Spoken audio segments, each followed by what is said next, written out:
Hola gente, ¿cómo están? ¿Todo bien? Ok, en este video vamos a hablar de fecundación y en primer lugar empezaremos hablando, definiendo esta palabra, ¿no? Entonces, la fecundación es un proceso biológico destinado a generar una nueva persona. ¿Y cómo hay una fecundación? En primer lugar, tiene que haber una relación sexual sin ningún método anticonceptivo, obviamente, ¿no? Y justo en el periodo en donde la mujer sea fértil. Recordemos que el ovocito tiene 24 horas de vida desde que es ovulado. Entonces hay 24 horas de tiempo para que el ovocito sea fecundado, aunque los espermatozoides duran 72 horas dentro del aparato genital femenino. Entonces, para la fecundación los espermatozoides este, tendrían que haber pasado por unos procesos o etapas que en primer lugar vendría a ser la maduración, que esto, recordemos, ocurría en el epidídimo, ¿no? Em, Luego, este va a necesitar otro proceso que es el que se denomina capacitación, que esto ocurre cuando llega y están dentro del aparato genital femenino. Bien, ahora tengamos una cosa en cuenta. Hay circunstancias que les son negativas a los espermatozoides y otras que les favorecen. Vamos a nombrar las que son negativas. En primer lugar, tenemos al pH ácido de la vagina. ¿Y qué podemos decir de esto? Esto puede matar a los espermatozoides y no les mata, ¿por qué razón? Porque el semen tiene un pH alcalino, o sea, contiene bicarbonato. Entonces el bicarbonato sube el pH, queda ácido y se alcaliniza y no los mata. Espero que se haya entendido esto. Ahora bien, al óvulo no le llegan millones de espermatozoides, le llegan alrededor de 100 espermatozoides aproximadamente, según el HIP. Entonces, eso quiere decir que en el camino mueren muchos. Puede ser por muchas causas esto, como por ejemplo que no tengan una adecuada forma, porque no tienen flagelo o tienen doble flagelo, o no tienen cabeza o cosas así, entre otras cosas más. Pero tampoco les ayuda a ciertos lugares que les son difíciles de pasar, como por ejemplo el cuello del útero. Algunos van a ir para una trompa y otros hacia la otra trompa. Y el óvulo va a estar en uno de los dos, ¿se entiende? O sea, que los espermatozoides que se equivocan de camino ya no pueden volver. No es que, no es que van a dar un volantazo y van a volver, ¿se entiende? Bien, muchas circunstancias pueden ser que eviten que los espermatozoides lleguen a su lugar de destino, que recordemos era el tercio distal de la trompa de falopio.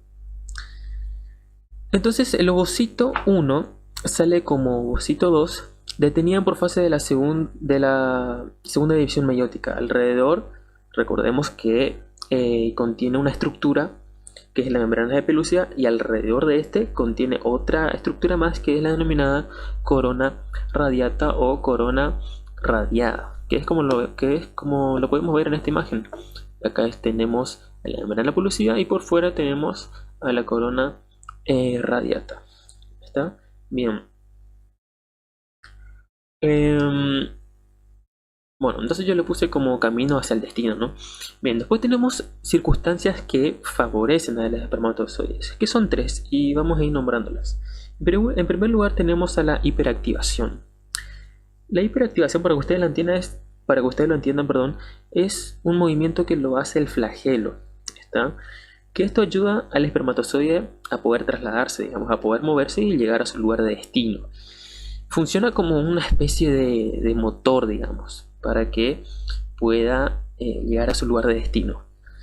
Después tenemos una hormona que es la oxitocina. La oxitocina durante el orgasmo femenino se libera y esta produce contracciones del músculo de la vagina, del útero y de las trompas. Y estas contracciones ayudan a subir a los espermatozoides. Y por último tenemos a las cilias de las trompas de falopio, que estos tienen un movimiento muy específico que se lo denomina el movimiento del látigo, y estas van a ayudar al espermatozoide a llegar al ovocito. ¿Está? Bien, espero que se haya entendido todo lo que corresponde a la fecundación, a las etapas que debe pasar el espermatozoide para que funcione bien, digamos, por así decirlo. las circunstancias negativas y las circunstancias que favorecen al espermatozoide. Ahora bien, ahora pasaremos a hablar de la fecundación, que lo vamos a dividir en 11 pasos. En este caso yo no me voy a basar en como dice el libro de Hip, sino que lo dividí en 11 pasos porque así es como me enseñó mi profesora de embriología de la facultad, y yo creo que es una mejor manera para que ustedes lo puedan entender, porque es un poco complejo las fases de la fecundación. Bien, entonces debemos tener algo en cuenta en primer lugar, para que esto tenga una lógica, ¿no? Porque si no lo vamos a estudiar de memoria. Entonces tengamos algo en cuenta. En embriología, cuando decimos la palabra penetrar, nos estamos refiriendo a atravesar una estructura. ¿Está? Bien, entonces tengamos eso en cuenta. Bien, entonces los espermatozoides se encuentran en la periferia del ovocito, ¿no? Bien, entonces, ¿qué es lo primero que deberíamos atravesar? Recordemos, en primer lugar el ovocito se encontraba rodeado de una estructura, de una cubierta que era la membrana pelúcida, y por fuera se encontraba otra cubierta que era la denominada corona radiata. Entonces, ¿cómo se va a llamar este primer paso? Se va a denominar penetración de la corona radiata o de la corona radiante, como a ustedes les guste más. Bien, esta corona son un grupo de células que se encuentran unidos por el ácido hialurónico. Entonces, para que los espermatozoides puedan penetrar esta corona, ellos contienen en su membrana plasmática unas enzimas que son las hialuronidasa. Estas enzimas van a cumplir la función de romper la unión de las células de la corona radiata. Entonces así se empieza a abrir camino a través del movimiento de hiperactivación hasta llegar a la siguiente cubierta, que vendría a ser la membrana pelúcida. ¿Está? Bien, recordemos que la membrana pelúcida contiene proteínas. Dentro de estas proteínas vamos a encontrar a la ZP1, ZP2 y ZP3. Ahora bien, la ZP quiere decir zona pelúcida. Eso tengámonos en cuenta. Bien, cuando llega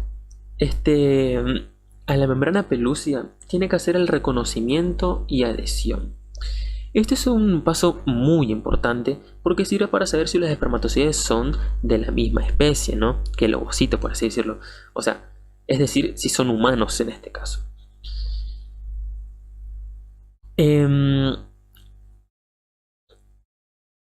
Es tener en cuenta si hubo una relación sexual entre un hombre y una mujer. Obviamente humano, ¿no? Y no entre un perro y un gato.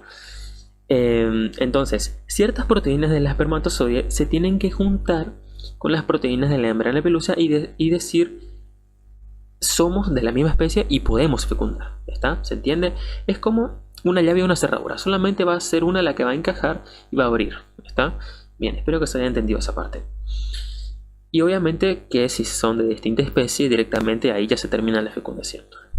Bien, una vez que se produce el reconocimiento de adhesión, a los espermatozoides se le activa lo que se denomina la reacción acrosómica.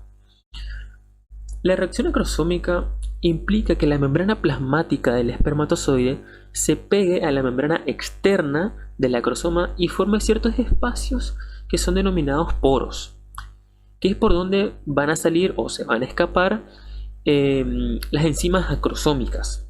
Estas enzimas acrosómicas, recordemos, se encuentran almacenadas en el acrosoma.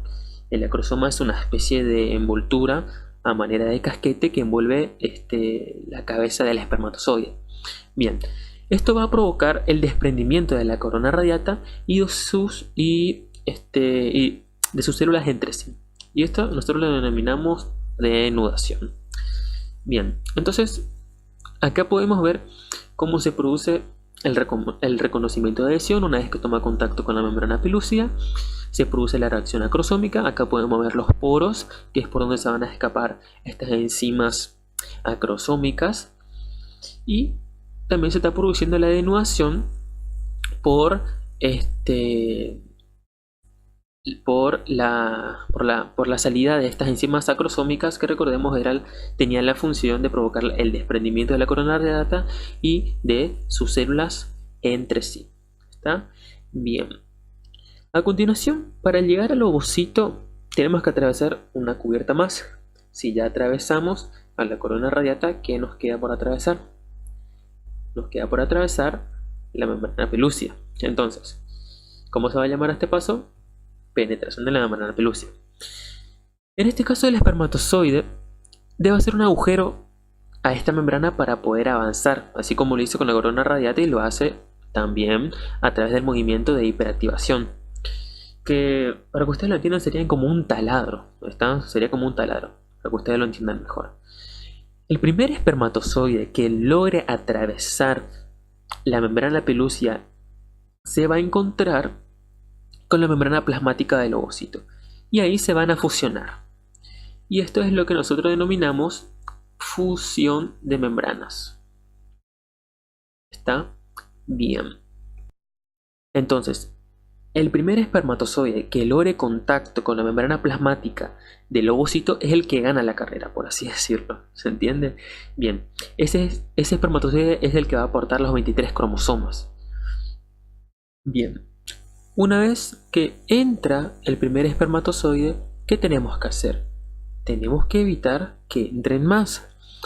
Pero, ¿qué pasaría si entran dos espermatozoides en un óvulo? Muchos van a decir que gemelos, pero esto en realidad no es así. Y les voy a contar por qué.